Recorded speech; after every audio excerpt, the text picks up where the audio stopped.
So many of us start no dig because of the amount of weeds, but it can seem, quite expensive if you haven't already made your own compost, because you'll have to buy in more compost.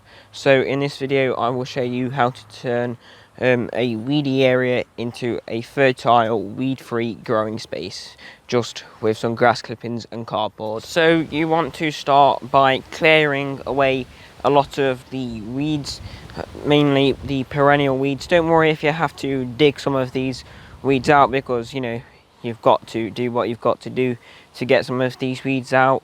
I think there was quite a bit of grass there and that, so after I pulled all the other weeds out, I just mowed over it with the mower, so then it was easier to scoop with the shovel underneath the grass roots and take the grass out. So don't worry if you don't get every little tiny seedling weed out, because that's all going to be suppressed by the cardboard and that you go to put on. So yeah, after the area was completely cleared, I put some cardboard on top. Make sure the cardboard, the sellotape or whatever might be on it, is taken off, or any labels or anything like that. A good place to get some cardboard is supermarkets, because they're using all this cardboard for packaging and they end up just chucking it out. So sometimes they give it away, so you can use cardboard from the supermarket as well. So here I'm putting on some manure. You don't have to put manure on, but I'm just using it because it has lots of worms in it. And then I just followed that on by putting on more manure and grass clippings. So over the next week or so, I'm going to keep putting more and more grass clippings on top of this, just to suppress it down a little bit more.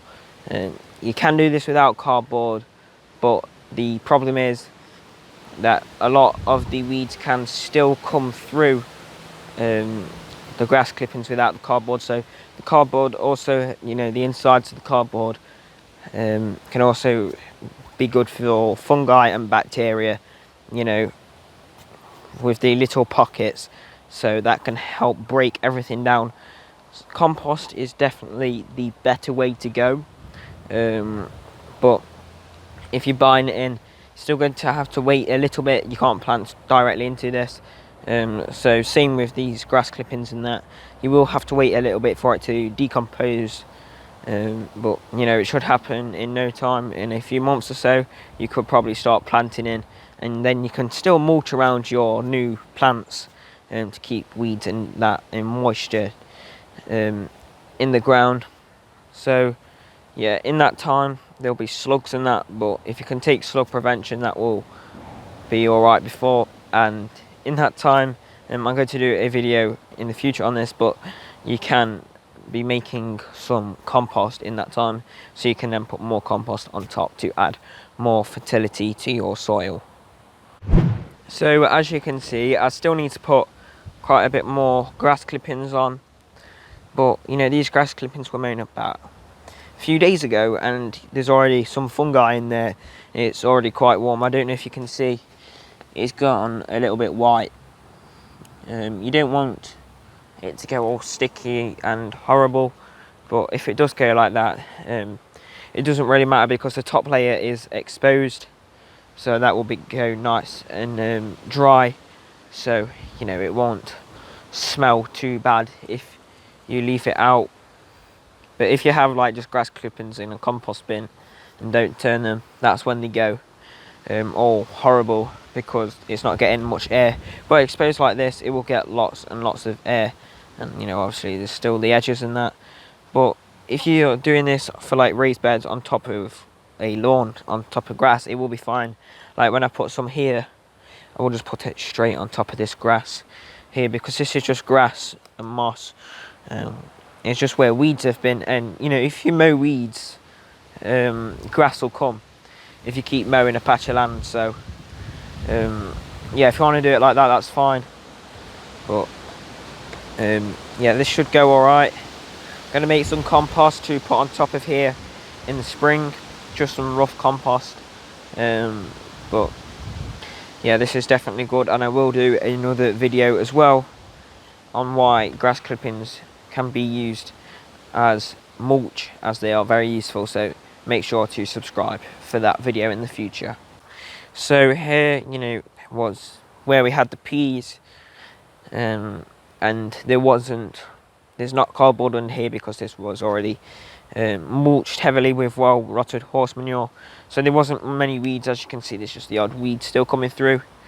I don't know if you can see those little tiny ones, like little bits of grass that the horses have ate, and the seeds are still in the manure, but that's fine because you can easily pull those out. But what I was showing you was here you can once you've finished growing stuff, you can just put grass clippings on top, and that will keep moisture in and keep the soil healthy, ready for planting next year. So let's say next year when I want to plant peas here again, I can just make a little bit like that and plant a plant in there, and as you can see, very moist in there, and it's not soggy, it's perfect. So that's why I love to use grass clippings so much, and they are basically free if you have supply to grass clippings or you're just mowing your lawn. So yeah, it's a useful thing to have.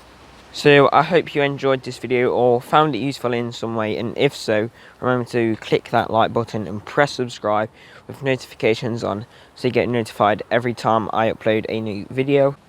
So I'm going to be doing many more no dig videos in the future, documenting my experience with no dig and how it's going.